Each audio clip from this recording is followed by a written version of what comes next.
దేవునికి మహిమ కలుగును గాక. రోమీలకు రాసిన పత్రిక 16వ అధ్యాయం 7వ వచనం. నాకు బంధువులను నా తోడి ఖైదీలునైనా ఆంద్రోనీకును యూనియకును వందనములు. వీరు అపోస్తులలో ప్రసిద్ధికెక్కిన వారై నాకంటే ముందుగా క్రీస్తునందున్నవారు. దేవునికి స్తోత్రం. అపోస్తుడైన పౌలు గారికి ఇద్దరు బంధువుల్ని పరిచయం చేస్తున్నాడు. ఇద్దరు బంధువులు ఉన్నారంట, వాళ్ళని పరిచయం చేస్తున్నాడు. ఆంద్రోనీకు, యూనియా. వీళ్ళిద్దరు బంధువులంట. వీళ్ళిద్దరూ ఎక్కడున్నారంటే చెరసాల్లో ఉన్నారు. ఎందుకు చెరసాల్లో ఉన్నారంటే పౌలు గారు చేసే ప్రతి కార్యక్రమంలో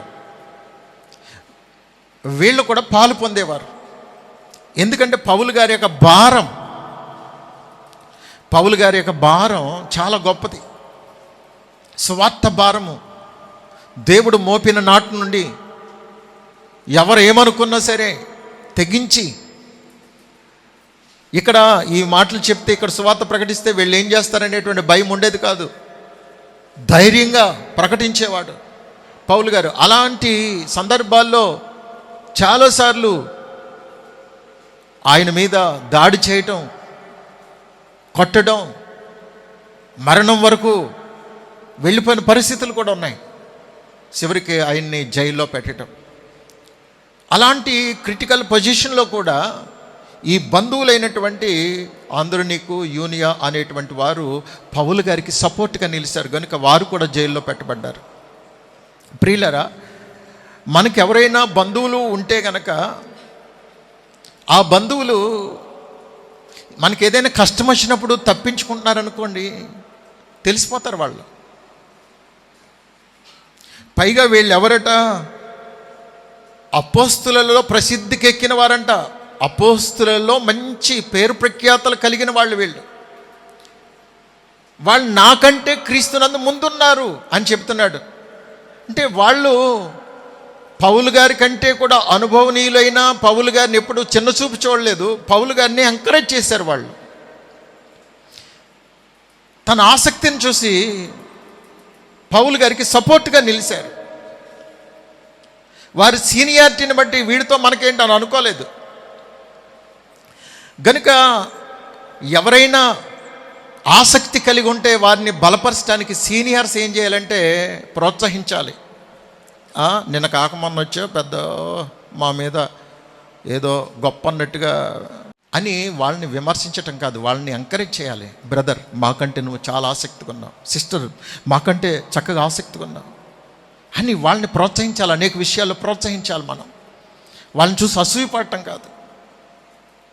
అసూయపడకూడదు. వాస్తవంగా అయితే అసూయపడాలి. ఎందుకంటే ప్రతి దాంట్లో కూడా పౌలు గారు ముందుండేవారు. అలాంటి వ్యక్తిని మనం బలపరచాలి, అలాంటి వ్యక్తిని ఎంకరేజ్ చేయాలి, ఇలాంటి వ్యక్తిని పురుకొల్పాలని వాళ్ళిద్దరూ ఆలోచన చేసుకుని, మన బంధువు కదా, మన బంధువులో వీడు అసలు చాలా దుర్మార్గుడిగా ఉండేవాడు, అలాంటి వాడు రక్షించబడ్డాడంటే గొప్ప విషయం ఇది. కాబట్టి ఇతన్ని మనం ఎంకరేజ్ చేయాలి, ఇతన్ని పురుకొల్పాలి, ఇతని ద్వారా దేవుడు బలమైన కార్యాలు చేయబోతున్నారని ఆ వ్యక్తిని ప్రోత్సహించేవారు ఈ ఇద్దరు. ఆ క్రమంలో పౌలు గారితో పాటు వీళ్ళు కూడా జైల్లోకి వెళ్ళవలసిన పరిస్థితి వచ్చింది. అయినా వెనకాడలేదు.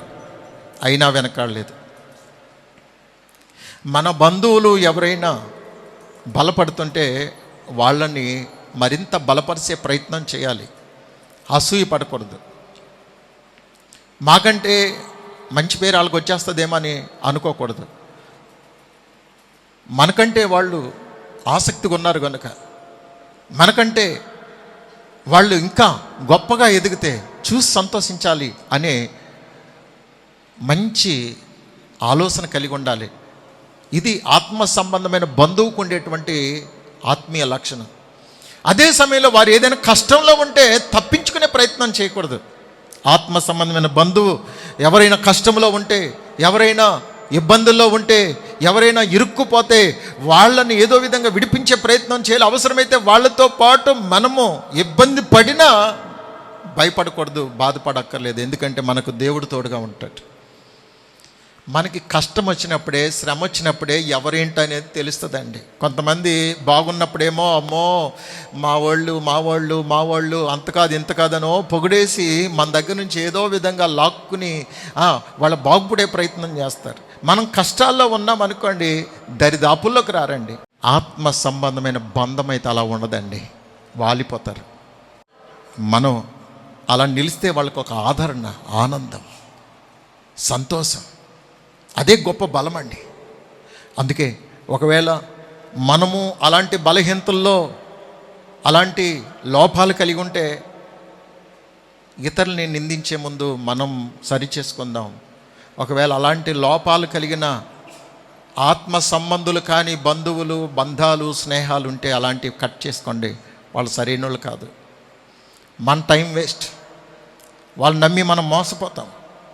గనుక దేవుడు ఏమంటున్నాడంటే, ఆత్మ సంబంధమైన బంధువులు ఎవరో, శరీర సంబంధమైన బంధువులు ఎవరో, నీ మేలు కోరేవారెవరో, నీ క్షేమం కోరేవారెవరో, నీ ఆత్మీయతకు దోహదపడేవారెవరో అలాంటి వారితో మాత్రమే నువ్వు సహవాసం చేయాలి తప్ప నీ ఆత్మీయ జీవితానికి ఆటంకంగా ఉండే ఎవరినైనా సరే విడిచిపెట్టి రావాలని ప్రభు మాట్లాడుతూ ఉన్నారు అబ్రహాం గారితో.